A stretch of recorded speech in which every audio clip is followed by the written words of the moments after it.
तो data one dot update किया तो डेटा वन में डेटा टू अपडेट हो चुका होगा।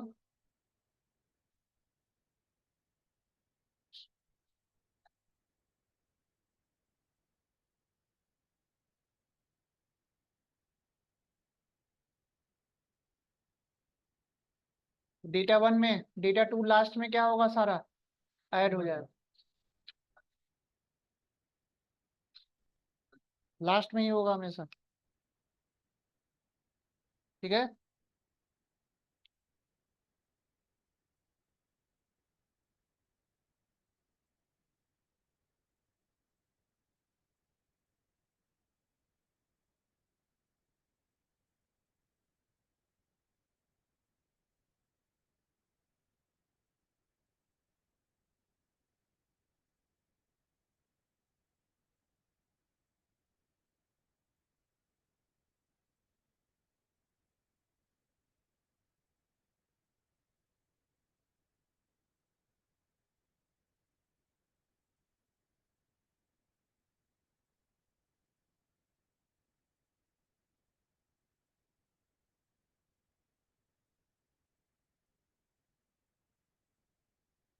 अगर मैं ऐसे कर दूं, data to dot update data one,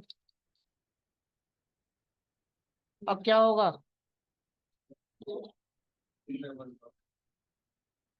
data to में डेटा वन अपडेट होगा। तो दोनों तरह से कर सकते हो, समझ में आया? नोट कर लो। अपडेट मेथड समझ में आ गया सबको? गेट वन कर देना।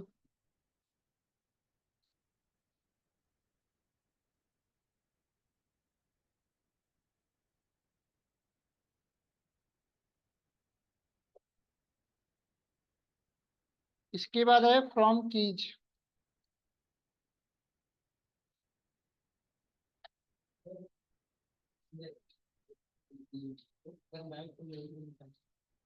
हाँ हाँ। अब फ्रॉम कीज में समझ लो, फ्रॉम कीज में दो आपको पैरामीटर देना होगा, ठीक है? एक सीक्वेंस और दूसरा वैल्यू। अब फ्रॉम कीज का एडवांटेज क्या है? मान लो कहीं पे आपको ऐसा डिक्शनरी दे दिया गया बनाने के लिए, अलग अलग की है और हर की पे आपको सेम वैल्यू देना है।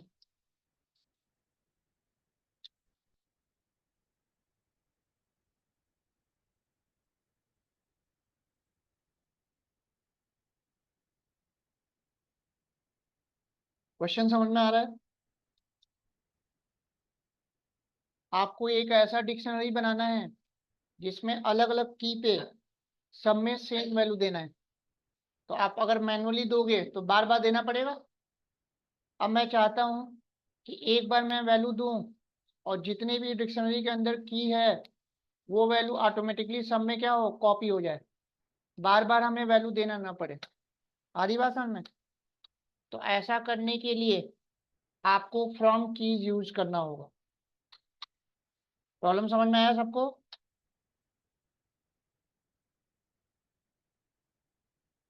कोई कंफ्यूजन?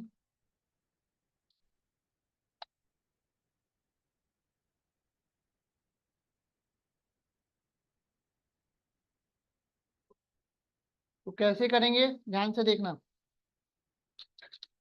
सबसे पहले मैंने एक एम्प्टी डिक्शनरी बनाई, ठीक है? और मैंने एक टपल बनाया। टपल बना लो या लिस्ट बना लो। और इस डिक्शनरी के अंदर जितने भी आपको की रखने हैं वो सारा की दे दिया मैंने।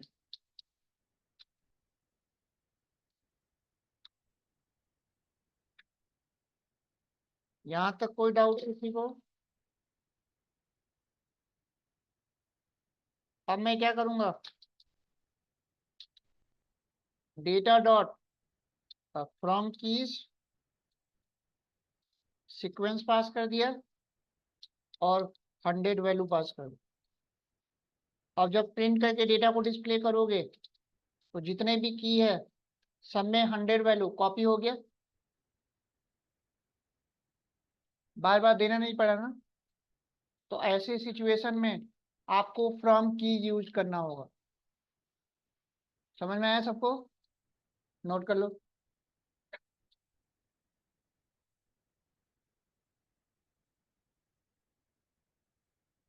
तो जब भी आपको एक ऐसा डिक्शनरी बनाना हो जिसमें हर की में आपको सेम वैल्यू देना हो, तो बार बार वैल्यू देने की जरूरत नहीं है।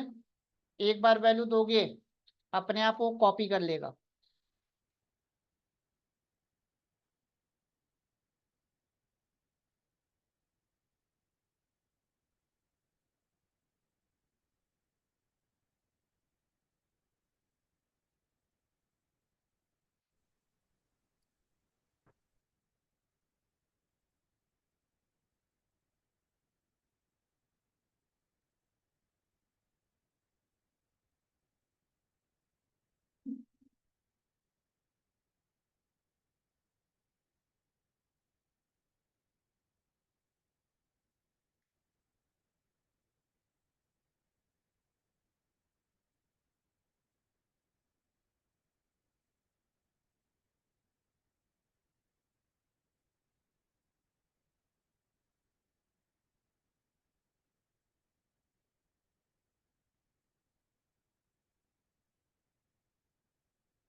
हो गया।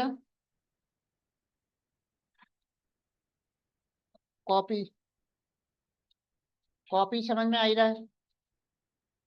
जस्ट डुप्लीकेट कॉपी बनाएगा। मान लो आपके पास एक डिक्शनरी बना हुआ है,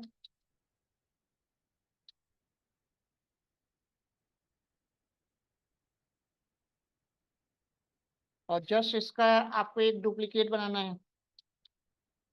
तो क्या करोगे?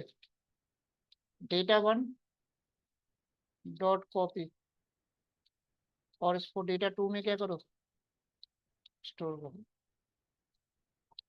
तो कॉपी बन चुका होगा।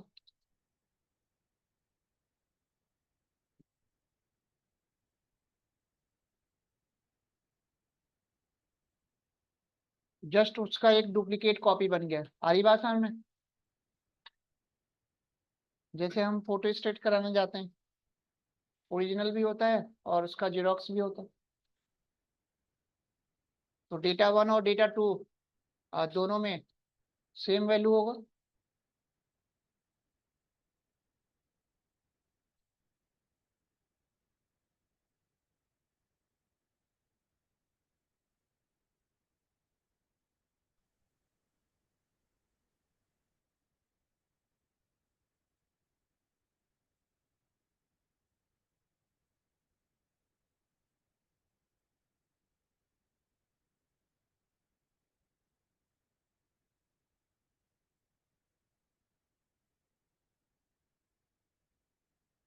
हो गया यहाँ तक?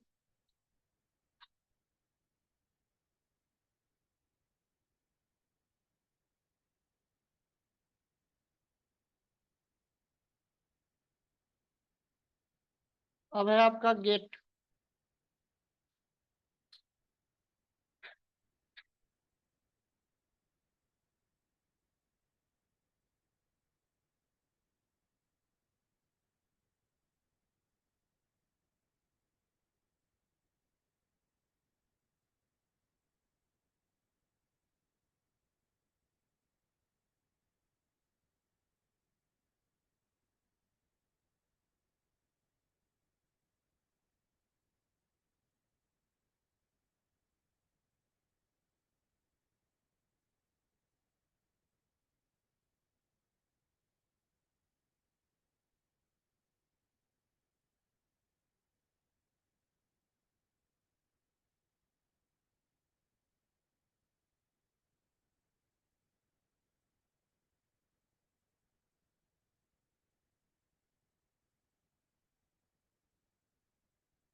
गेट समझ में आ रहा है क्या करेगा?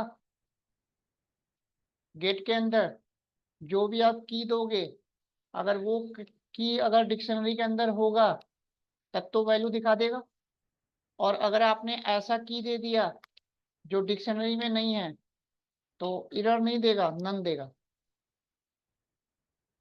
तो ईमेल तो है नहीं तो क्या आ गया, नन आ गया।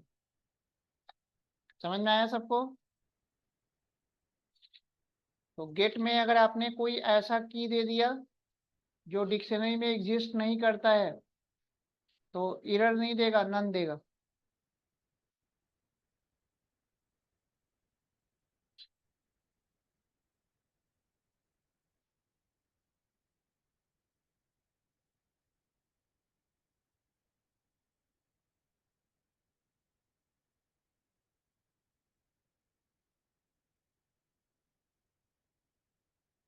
हो गया यहाँ तक?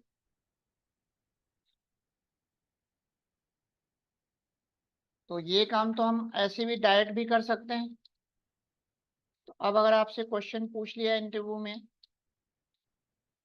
ये काम तो हम स्लाइसिंग से भी कर सकते, इंडेक्सिंग से भी कर सकते हैं ना।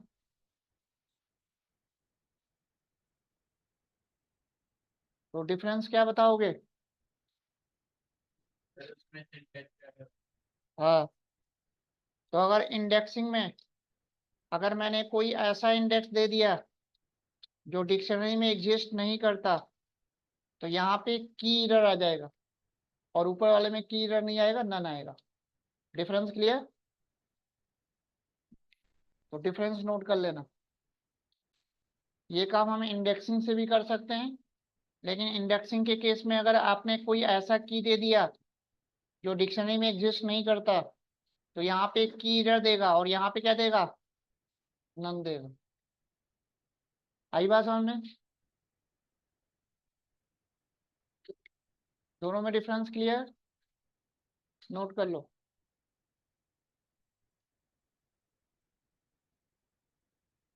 तो वन बाय वन सारा मेथड समझ में आ रहा है कैसे काम कर रहा है?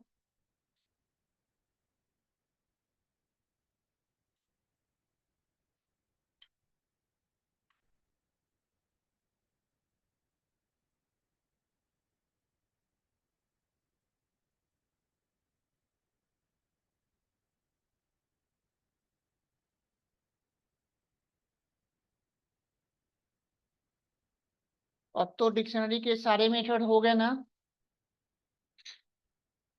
तो बाकी तो सारा बता ही दिया था।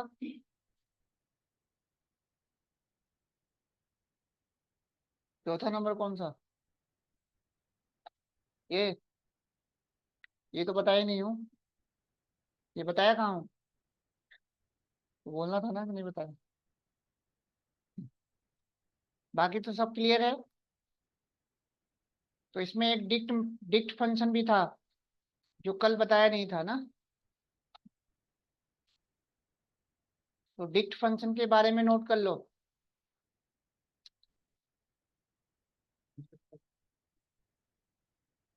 डिक्ट जो फंक्शन है ये इम्पटी डिक्शनरी बनाने का काम करता है। क्या बनाएगा? Empty dictionary.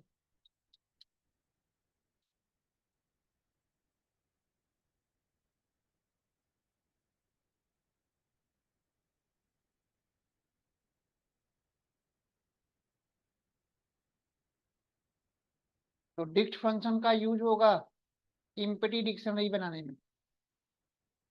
कोई डाउट?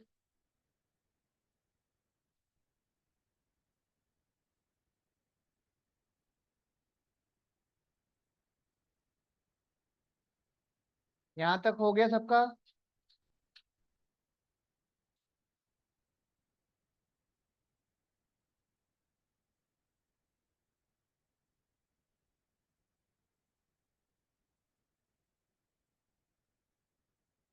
अब आपको क्वेश्चन ये करना था कि अगर हमें इम्पटी डिक्शनरी बनानी है तो मैं डिक्ट फंक्शन क्यों यूज करूं, डायरेक्टली बना सकता हूं।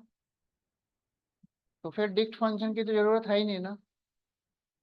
मैं तो कल बताया था मैंने, डायरेक्ट हम इम्पटी डिक्शनरी बना सकते हैं। तो इसमें और इसमें फिर डिफरेंस क्या रहा?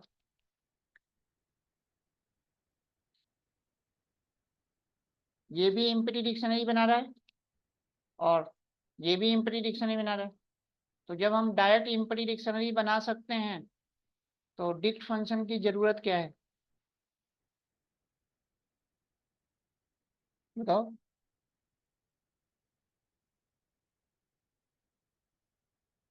क्वेश्चन समझ में आ रहा है तो आंसर बताओ। हाँ जी,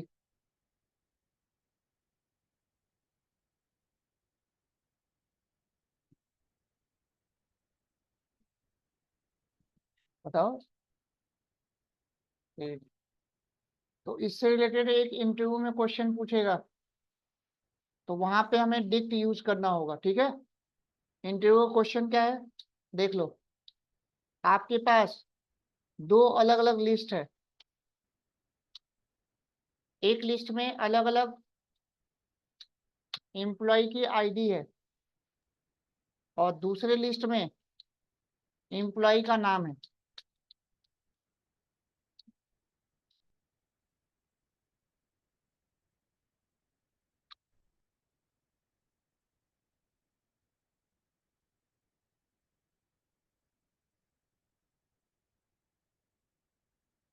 ठीक है, एक लिस्ट में अलग अलग एम्प्लॉय की आईडी है और दूसरे लिस्ट में अलग अलग एम्प्लॉय का नाम है।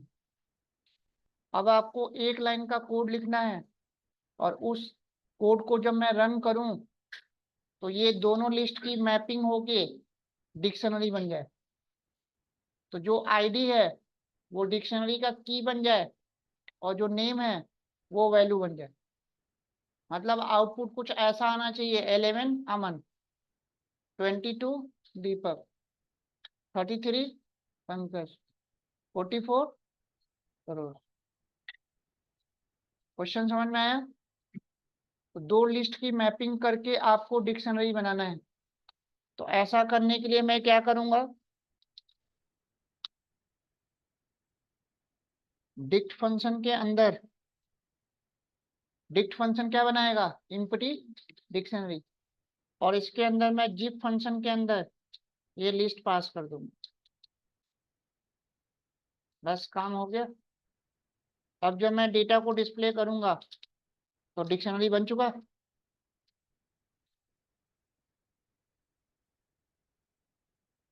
हाँ जी, आंसर समझ में आया।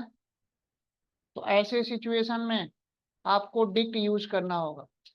अगर यहाँ पे डिक्ट नहीं होता तो ये नहीं हो पाता। ठीक है, नोट कर लो। Zip one by one sequential order में ये आईडी को की बना रहा है और नेम को वैल्यू बना रहा है डिक्शनरी का। अगली बात समझ में। तो यहाँ पे डिक्ट और जिप फंक्शन नहीं होता तो ये काम आप एक लाइन में नहीं कर पाते, लूप चलाना पड़ता, 4-5 लाइन का कोड लिखना पड़ता।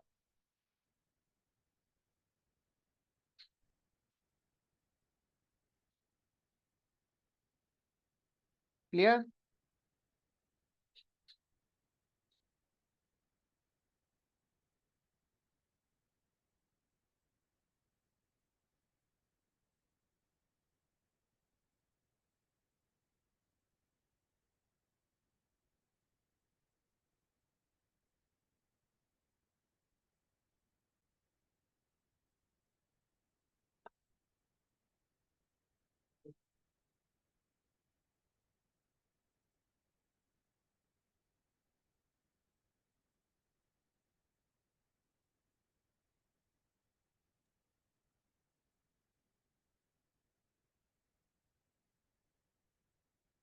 हो गया यहाँ तक।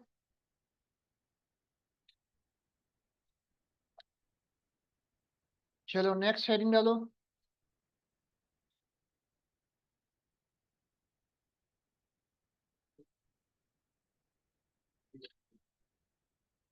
हाँ, नेस्टेड डिक्शनरी।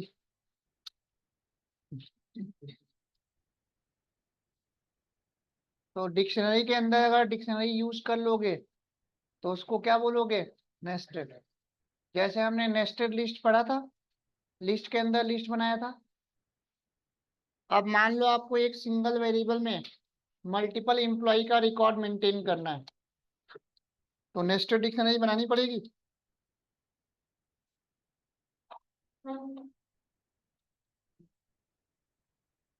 एक एम्प्लॉय नाम का हमने वेरिएबल बनाया, या ईएमपी बना लो, ठीक है। और मैंने यहाँ पे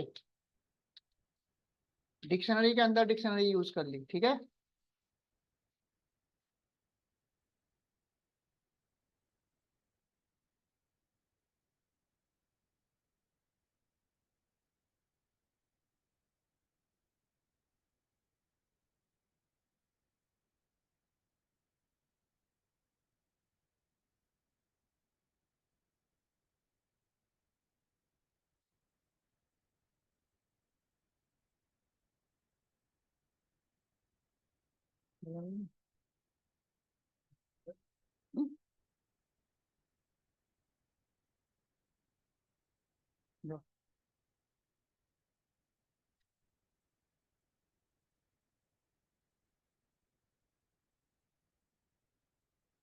समझ में आ रहा है सबको?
सिंगल वेरिएबल में 3 एम्प्लॉय का रिकॉर्ड हमने मेंटेन कर लिया, 10 कर सकते हो, आई बात हमें।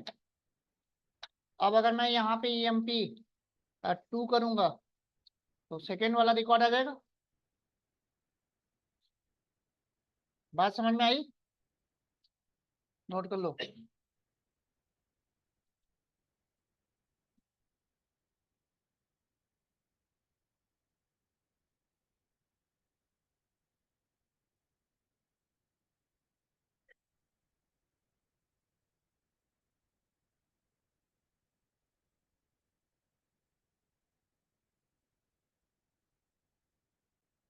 इतना क्लियर? अगर मेरे को दीपक को एक्सेस करना होगा तो क्या देना पड़ेगा? 2 नेम, अभी तो दीपक आएगा।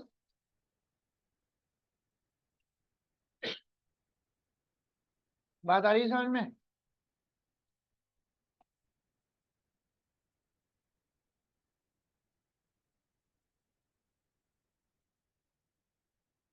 अब इसमें हमें क्या करना है?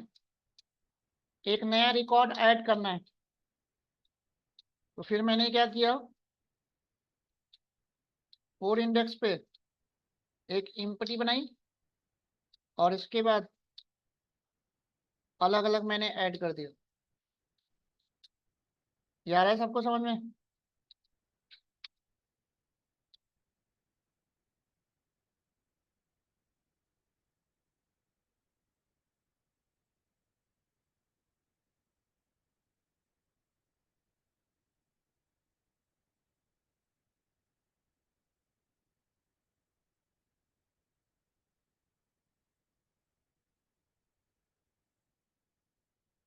अब अगर प्रिंट करके ईएमपी को डिस्प्ले करोगे तो चारों रिकॉर्ड एक साथ आएगा।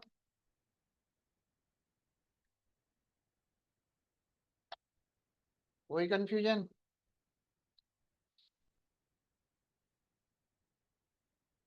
तो पहले आपके पास 3 रिकॉर्ड था, बाद में मैंने एक और नया रिकॉर्ड क्या किया, ऐड कर दिया।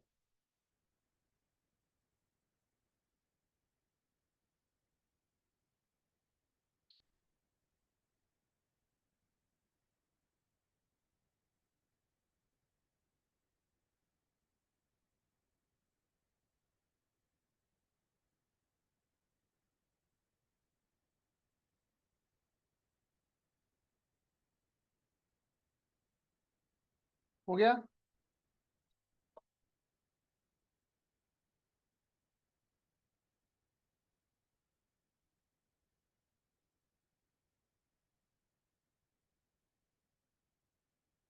अगर यहाँ पे 4 दे दोगे तो केवल चौथा रिकॉर्ड आ जाएगा।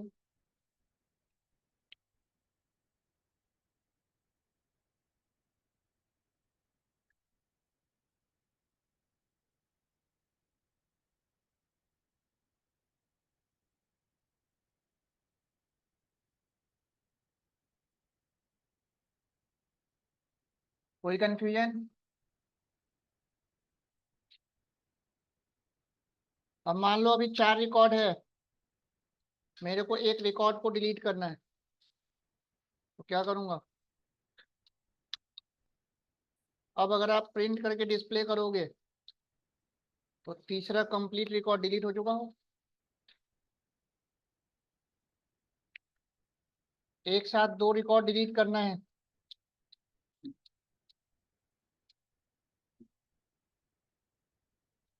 पहला और चौथा आएगा। बात समझ में आ गई? इस तरह से आप नेस्टेड डिक्शनरी बना सकते हो, ऐड कर सकते हो, डिलीट कर सकते हो। समझ में आया? करके देख लोगे?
हो गया यहाँ तक?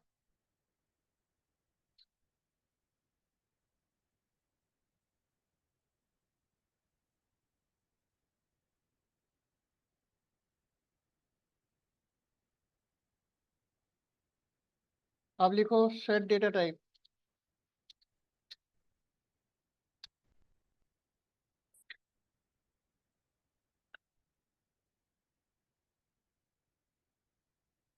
इसके बारे में पहले नोट कर लो, फिर मैं बताता हूँ है क्या। सेट डेटा टाइप 2.4 से आया, पाइथन 1 में नहीं था। पाइथन 2.4 वर्जन से इसको इंट्रोड्यूस किया गया। एक बार सेट के बारे में नोट कर लो, फिर मैं बताता हूँ होता क्या है।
क्या हुआ?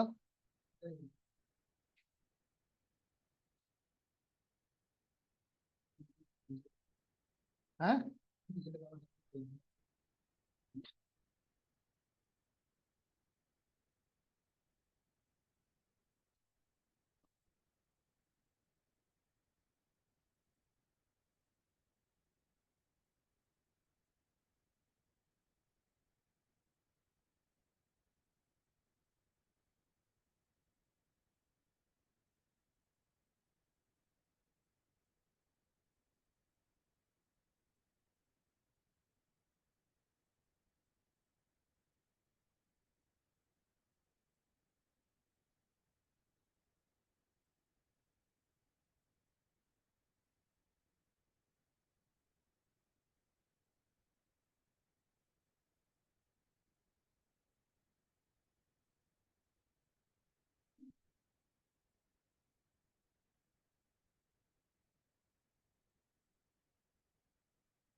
हाँ बताऊं? हो गया।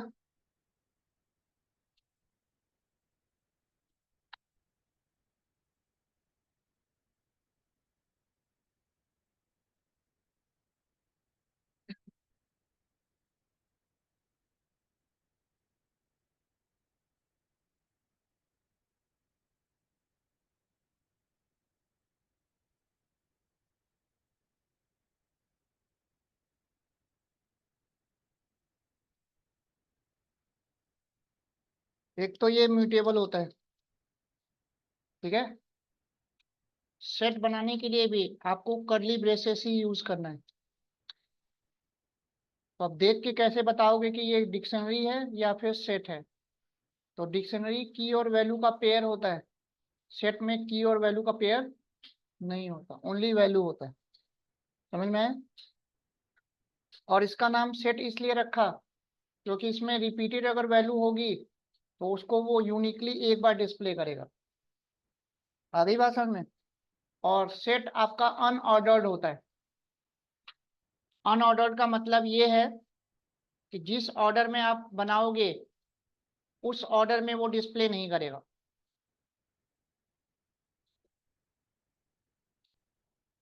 देखो,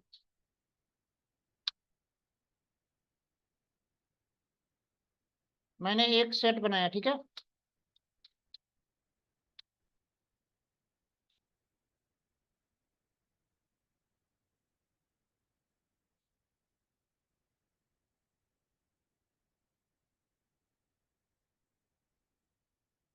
अब जब मैं इसको डिस्प्ले करूंगा तो यूनिक एलिमेंट डिस्प्ले कर रहा है। कौन? है? नहीं। और रैंडम डिस्प्ले कर रहा है, मतलब पहले हमने 56 दिया था तो 56 तो नहीं आ रहा, अनऑर्डर्ड है। और 12 कई बार है लेकिन एक ही बार तो डिस्प्ले कर रहा है। 45 कई टाइम्स है और 56 कई बार है, एक ही बार डिस्प्ले कर रहा है। आ गई बात समझ में? और जब आप इसका टाइप पता करोगे तो क्या बताएगा? सेट। तो समझ में आया सेट के बारे में? नोट कर लो। इसमें इंडेक्सिंग स्लाइसिंग नहीं होता, अनऑर्डर्ड होने की वजह से इंडेक्सिंग स्लाइसिंग हो ही नहीं सकता इसमें।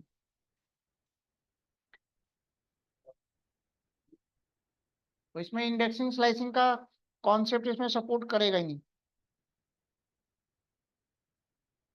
आ गई बात समझ में?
क्या समझ में आ गया?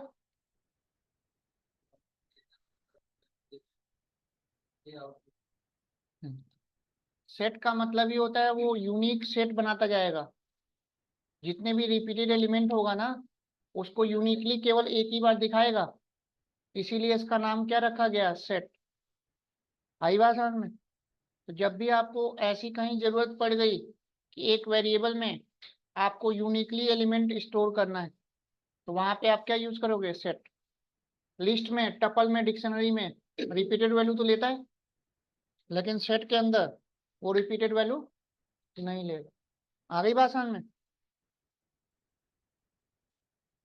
कोई डाउट?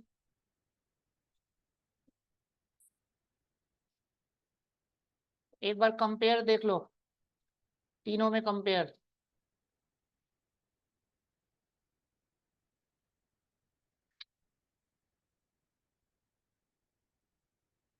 सेट आपका म्यूटेबल होता है, अनऑर्डर्ड होता है, इंडेक्सिंग स्लाइसिंग काम नहीं करेगा, डुप्लीकेट एलिमेंट लेगा नहीं। क्लियर? कोई डाउट?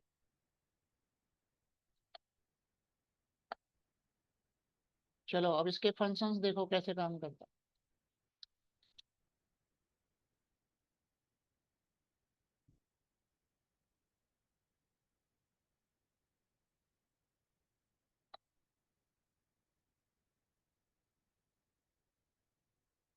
ये हमने एक सेट बनाया, ठीक है।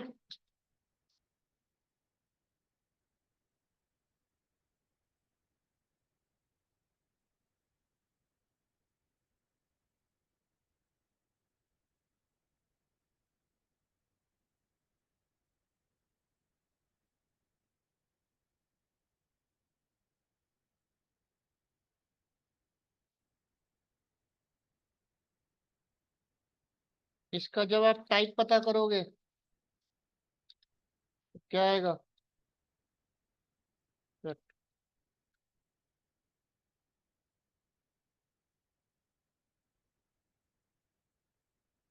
अब इसमें मेरे को एक नया एलिमेंट ऐड करना है, तो ऐड नाम का मेथड है,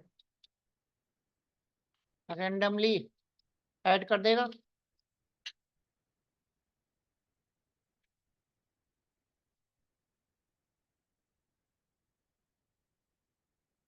तो किसी भी सेट में अगर आपको एक नया एलिमेंट ऐड करना है तो ऐड नाम का मेथड होता है, नोट करते चलो।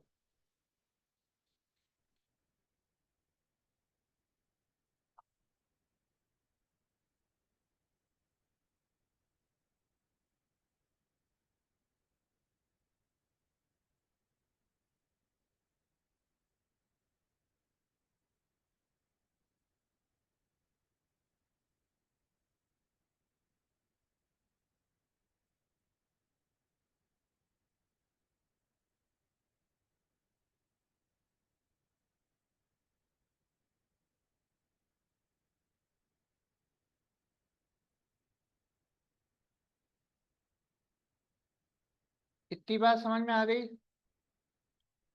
अब किसी, सर ये एक बार और एक्सप्लेन कर दो सर। ये तो समझ में आया कैसे बनाया।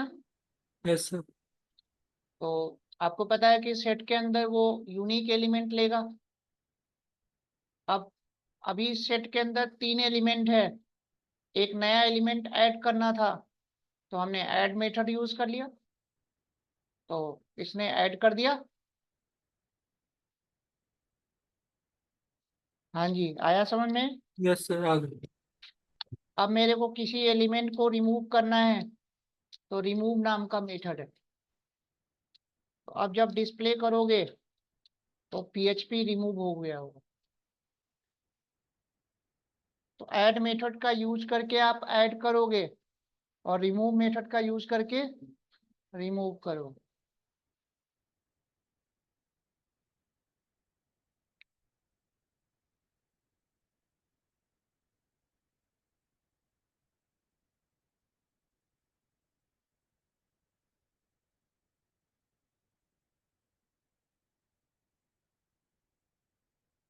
कोई कंफ्यूजन? अब सेट में से किसी आइटम को रिमूव करने के लिए आप रिमूव भी यूज कर सकते हो और एक डिस्कार्ड मेथड होता है वो भी यूज कर सकते हो।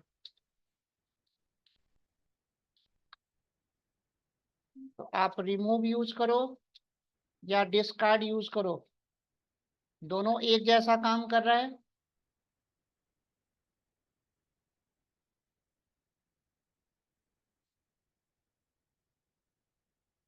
कोई कंफ्यूजन इसमें?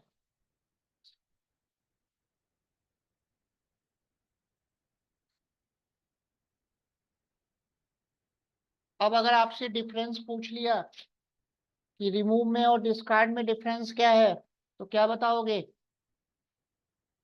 रिमूव में और डिस्कार्ड में डिफरेंस है ना, तो आपको ये बताना है कि अगर आप डिस्कार्ड में, अगर आपने कोई ऐसा एलिमेंट का नाम दे दिया जो नहीं है ना, मान लो पीएचपी दे दिया, पीएचपी तो है नहीं, तो ये कोई भी एरर नहीं देगा। लेकिन अगर आपने रिमूव में दे दिया तो वो एरर शो करेगा।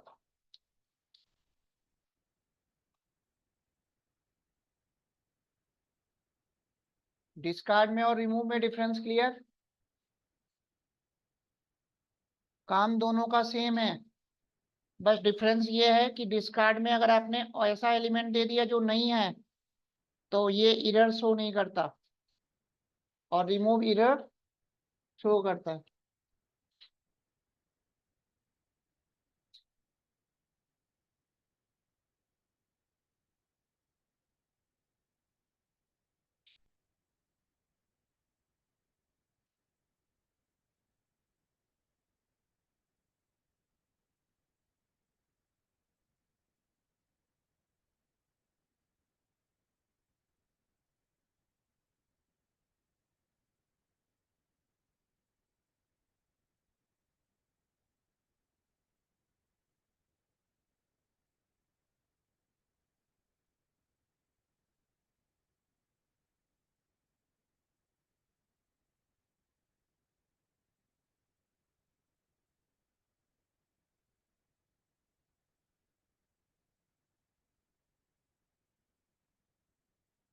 हाँ, यहाँ तक हो गया।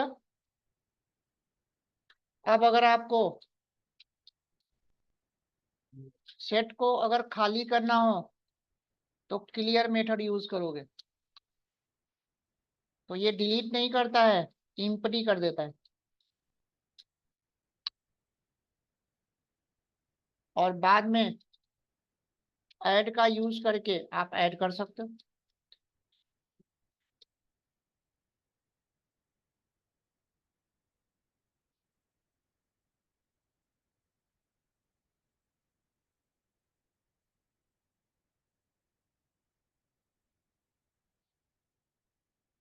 यहाँ तक समझ में आ गया सबको?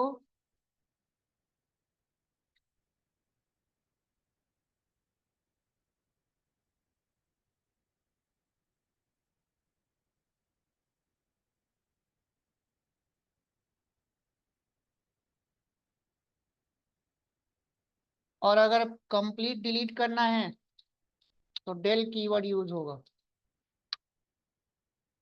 अब अगर आप इसको डिस्प्ले करोगे तो ये परमानेंट डिलीट हो चुका।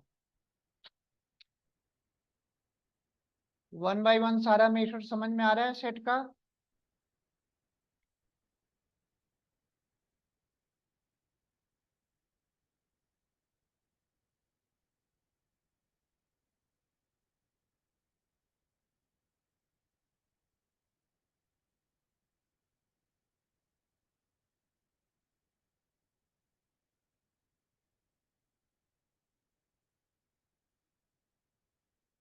हो गया।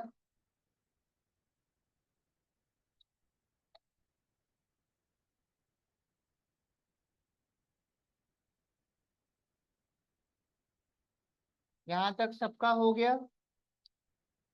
कोई डाउट? अब अगर आपको इनपुटी सेट बनाना हो तो आप ऐसे बनाओगे, लेकिन ये सेट नहीं बनेगा। क्या बनेगा? डिक्शनरी। तो अगर आपको इम्पटी सेट बनाना है तो डायरेक्ट नहीं बना सकते, सेट फंक्शन यूज करना होगा। तो सेट फंक्शन का यूज करके आप इम्पटी सेट बना सकते हैं,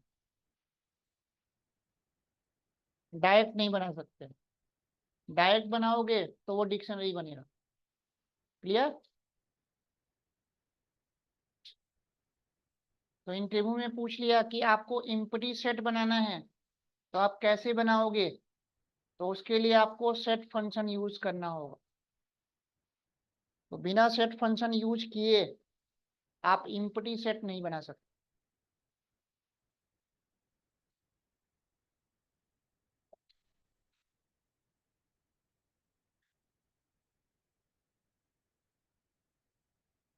यहाँ तक कोई डाउट?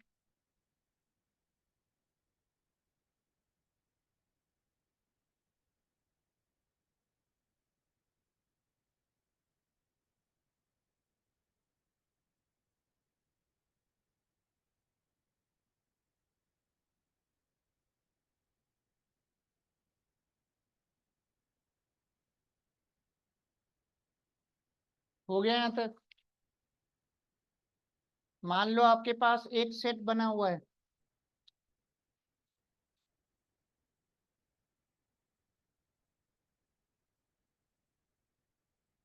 ये आपके पास एक सेट है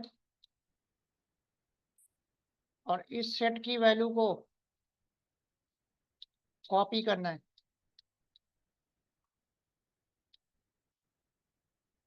ए में भी वही है, बी में भी वही। तो कॉपी मेथड यूज करेंगे, एक सेट की वैल्यू को दूसरे वेरिएबल में कॉपी करने के लिए। कॉपी है ना? बात समझ में आ रही?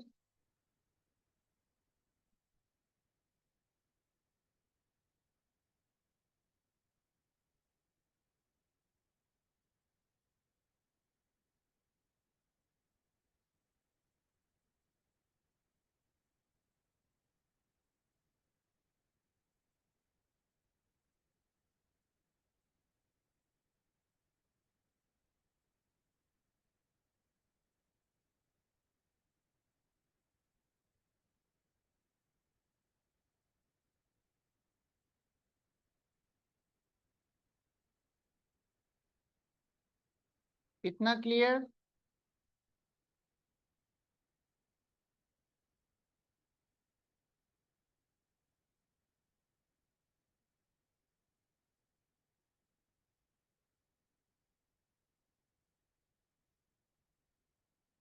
मान लो आपके पास दो अलग अलग सेट है,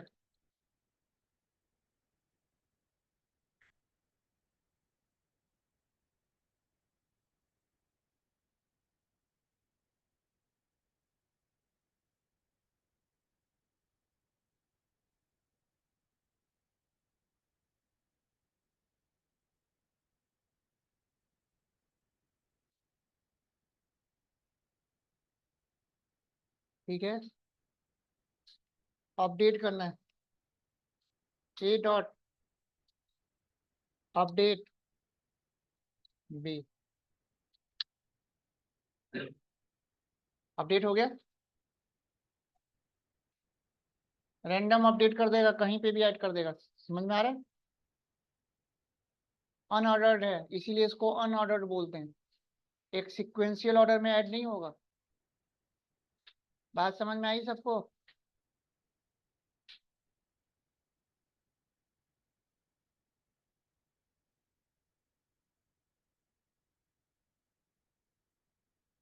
वन बाय वन सारा मेथड समझ में आ रहा है कैसे कैसे काम कर रहा है?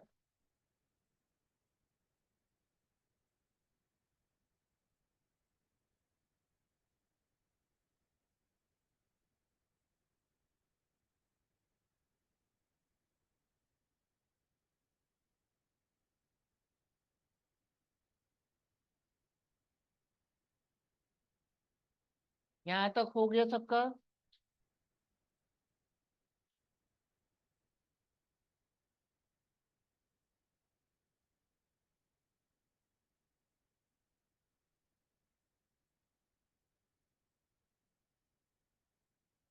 कौन कौन सा मेथड हो गया, सारा हो गया? हाँ,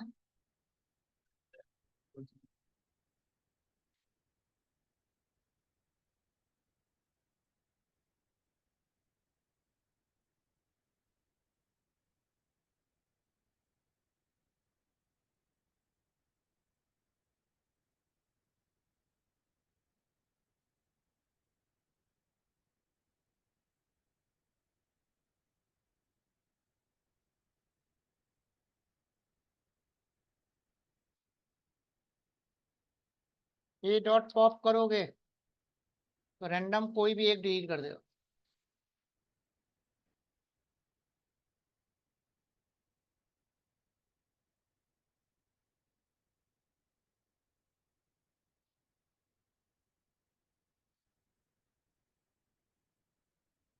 हाँ जी, समझ में आ रहा है।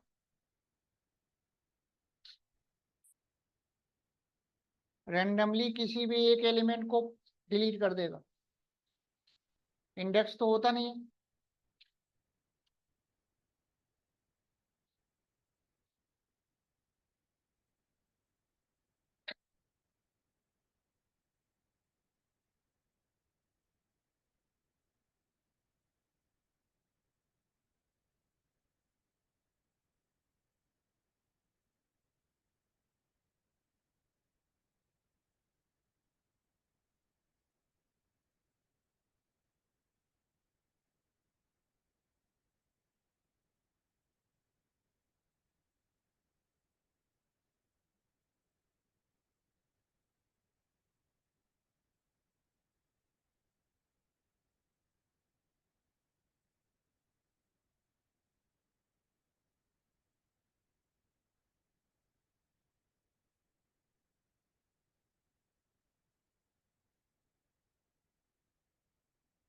हाँ, हो गया यहाँ तक।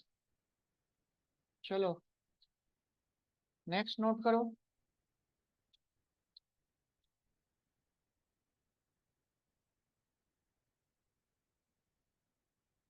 इसमें आपको एक ट्रोजन सेट नाम का फंक्शन मिलेगा।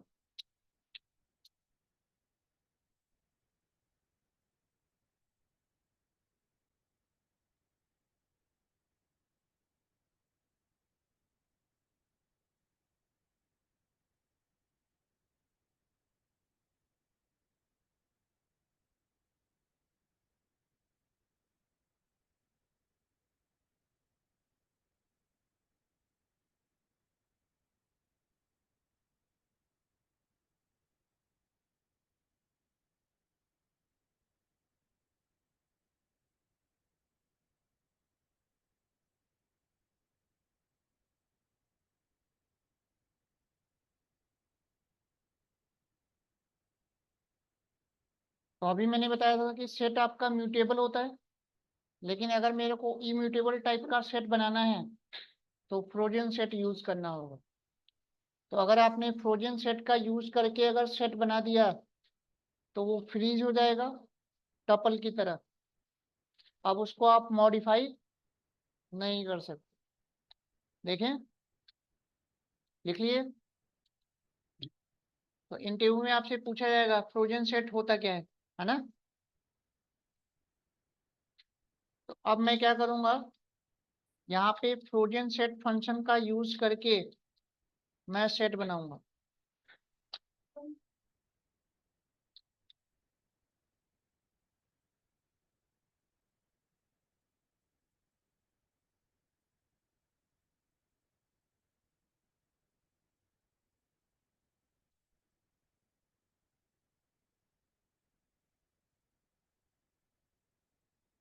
यूनिक एलिमेंट दिखा रहा है। और जब आप इसका टाइप पता करोगे तो क्या बताएगा, नोट कर लो।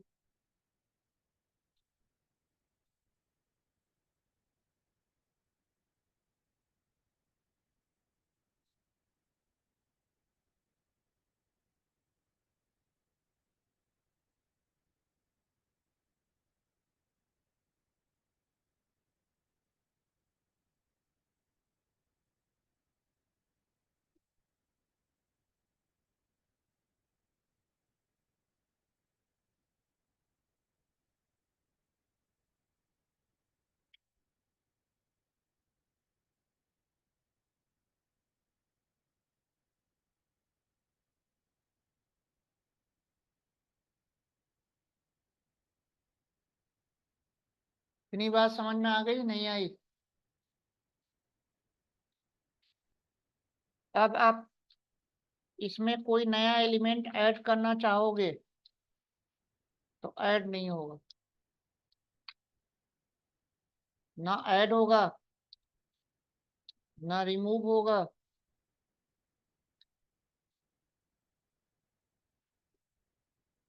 ना क्लियर होगा, क्योंकि फ्रीज हो चुका है। नोट कर लेना।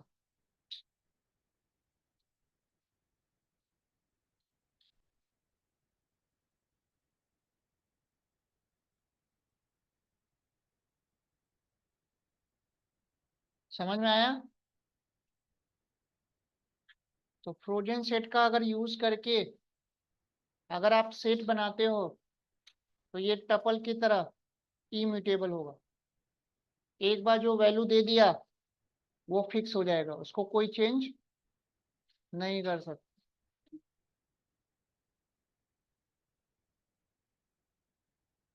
तो ना तो ऐड होगा, ना रिमूव होगा, ना क्लियर होगा, बस आप इसको डिलीट कर सकते हो।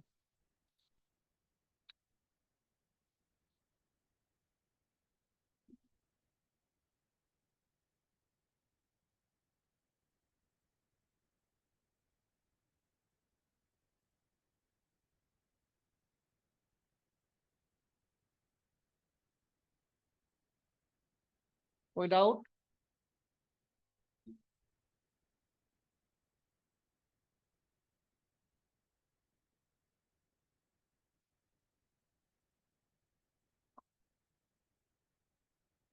तो सारा डेटा टाइप क्लियर हो गया आप लोगों को? Number, string, list, tuple, dictionary और सेट।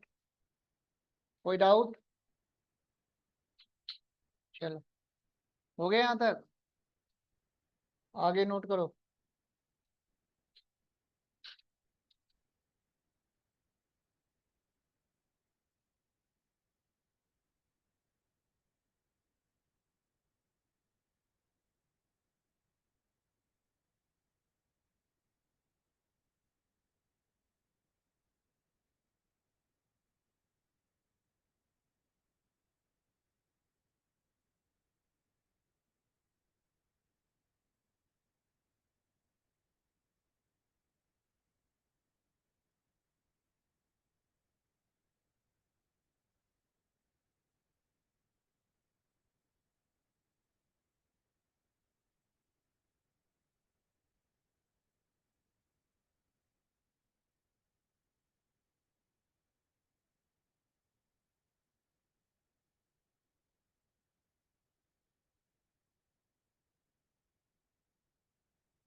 जब चाहे तब आप लिस्ट को टपल बना सकते हो या टपल को लिस्ट बना सकते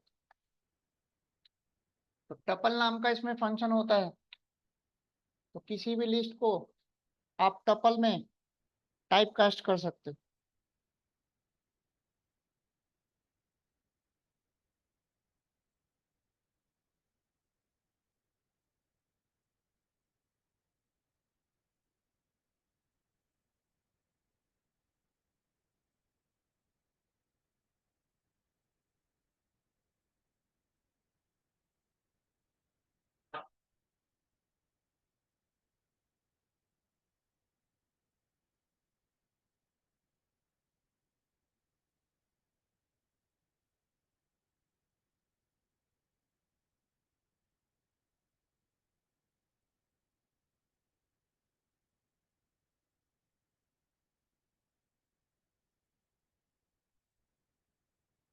क्लियर?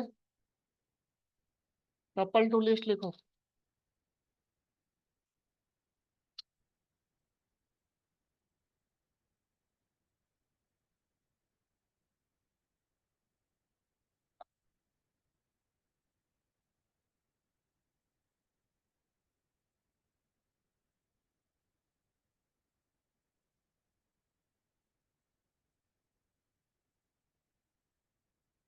लिस्ट नाम का फंक्शन होता है, जब चाहे तब आप टपल को लिस्ट और लिस्ट को टपल बना सकते हो। कोई डाउट?